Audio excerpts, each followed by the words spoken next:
Welcome back to the Ask Robert J. Russell Show. Everyone, today we're tackling a question that I honestly hear almost every single week. It's usually posed with this slight head tilt, that I'm about to ask something unconventional look. And then they lean in and say, "Do you think I should do this?" It's like they're looking for permission to either unleash their inner empire builder or, stay comfortably snuggled inside their professional box. Because let's be real, we've been conditioned, haven't we? Pick one lane, stick to it. You sell homes, you stick to selling homes. You do insurance, you do insurance. Mixing them feels like, well, crossing the streams in Ghostbusters. And the look on their face, it's a mix of fear and excitement. They see the potential, but they also see the perceived complexity. So, what's your immediate, no hesitation answer when they ask, "Should I do this?" My answer, every single time without fail, is absolutely. But, and this is the crucial part, only if you truly understand what you're signing up for. It's not a casual decision, it's a strategic one. Okay, absolutely. That's a strong endorsement. So, for those listening who are already tilting their heads, let's unpack that. What exactly are we signing up for when we talk about combining insurance and real estate?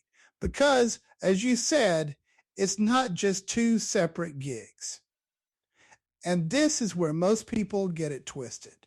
When you combine insurance and real estate, you're not just juggling two different professions. You are actually taking complete control over the two most critical milestones in a client's financial life. We're talking about buying the asset and then, just as important, protecting that asset. That's a powerful way to frame it. Complete control over the two most critical milestones.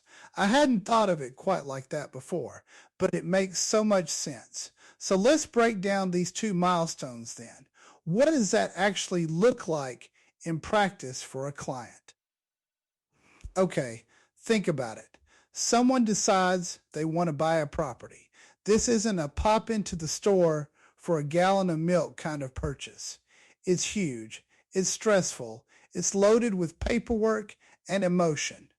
Milestone number one, they need a real estate professional they trust, someone who can find them the right place, negotiate a fair price, and navigate all the complexities to get them across that finish line, keys in hand. That's acquiring the asset. The home search, the negotiations, the closing, all of it. That's a significant journey in itself. And then what happens right after that purchase contract is signed? Because I know from personal experience, that's when a new kind of scramble begins. The moment that contract is signed, the lender comes knocking, demanding proof of insurance.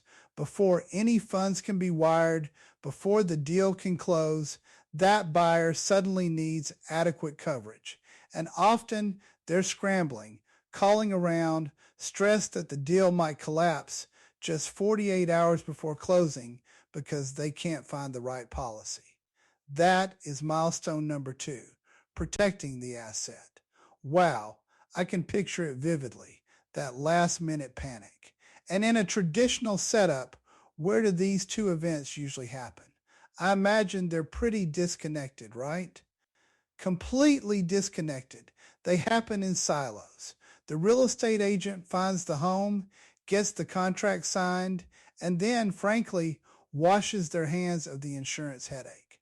They hand the client off, maybe to a lender's referral partner, and just hope that partner doesn't drop the ball and jeopardize the entire transaction. It's a lot of wishing and hoping, which isn't a great business strategy. So much room for error there. And for a client, that must feel disjointed, like they're starting over with someone new at a critical moment. But if you, as the professional, handle both, what changes then? Everything changes. You remove the friction entirely. Think about it. You're the one guiding them through the purchase, building that trust. Then, seamlessly, you ensure their hard-earned investment is locked down with rock-solid coverage from day one. You become the single point of accountability. And let me tell you, in business, the person who eliminates friction, who simplifies things for the client, that's the person who earns loyalty. It's invaluable. That makes so much sense. It's like having a concierge service for their biggest financial decisions.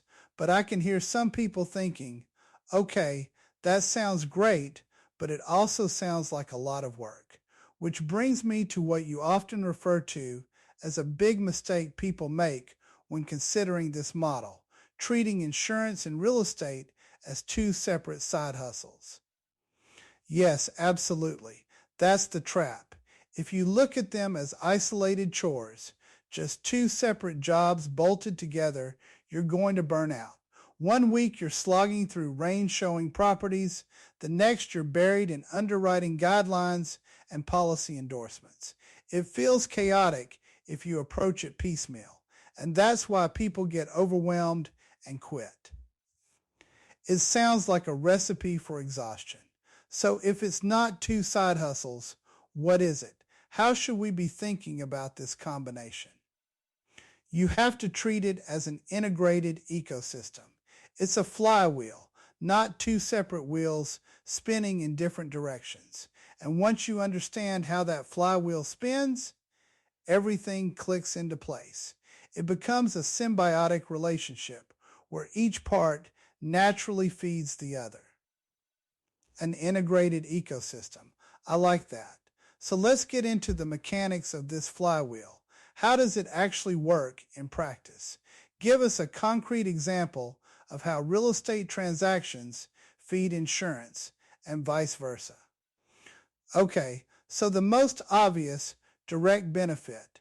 Real estate transactions generate immediate insurance opportunities. Every single new home buyer, every investor buying a rental property, every business owner purchasing commercial real estate, they all need coverage immediately. You don't have to hunt for cold leads for your insurance book. Your real estate pipeline is constantly feeding it with warm, qualified prospects who need exactly what you offer right now. It's built-in lead generation, essentially. No more cold calling for insurance leads when you've just closed a real estate deal. That alone sounds like a massive time saver and a huge advantage. But what about the other way around? How do insurance renewals feed into real estate? This is where the lifetime client touchpoints come in. Real estate is typically a transaction every 5 to 10 years, right? But insurance, that renews every single year. So that annual review, that touch point, gives you a natural, non-salesy reason to reach out to your clients. You check in, see how things are going, ask if their needs have changed. And guess what happens during those conversations? They tell you they're looking to upgrade their home, or they've just had a baby and need more space, or they're thinking of buying an investment property because the market's looking good. And it's an organic opportunity to find out if they're looking to expand their portfolio, upgrade their home, or invest in commercial property.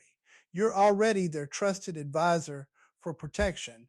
Why wouldn't they come to you for their next asset acquisition? You're not pushing sales.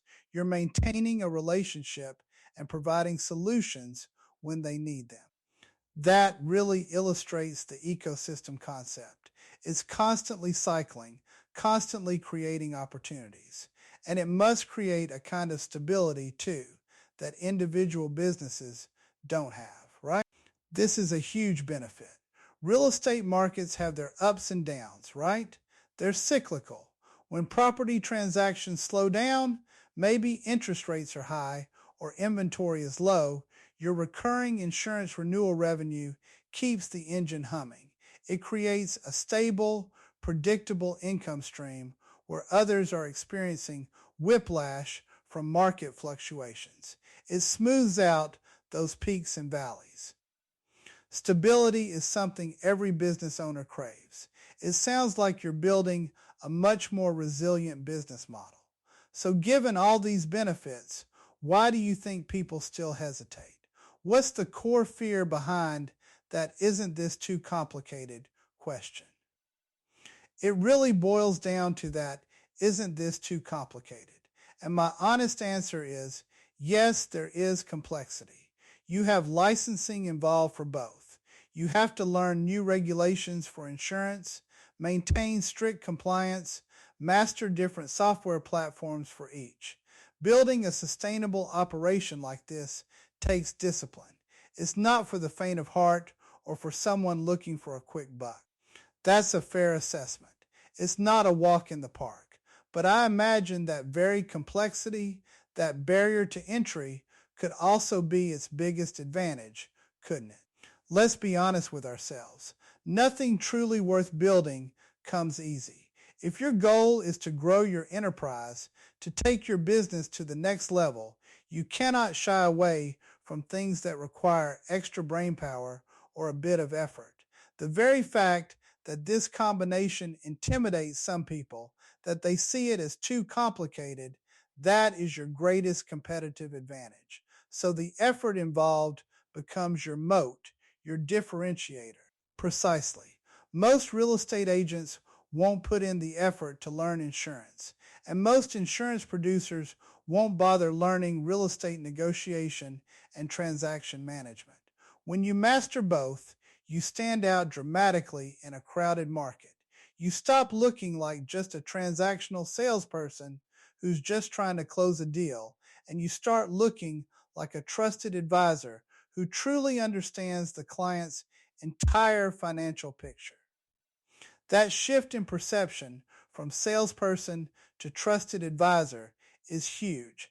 That's what builds those long-term, loyal relationships you talked about. So for someone listening right now who's feeling that excitement and maybe a little bit of the intimidation, how do they decide if this is actually right for them?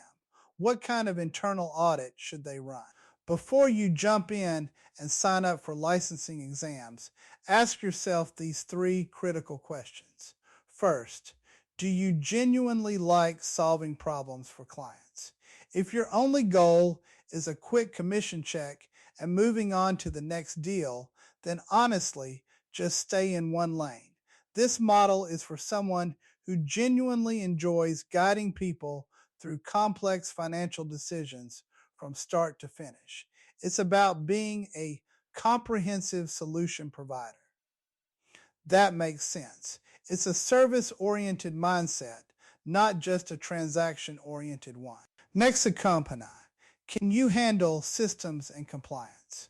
Both real estate contracts and insurance policies require extreme attention to detail.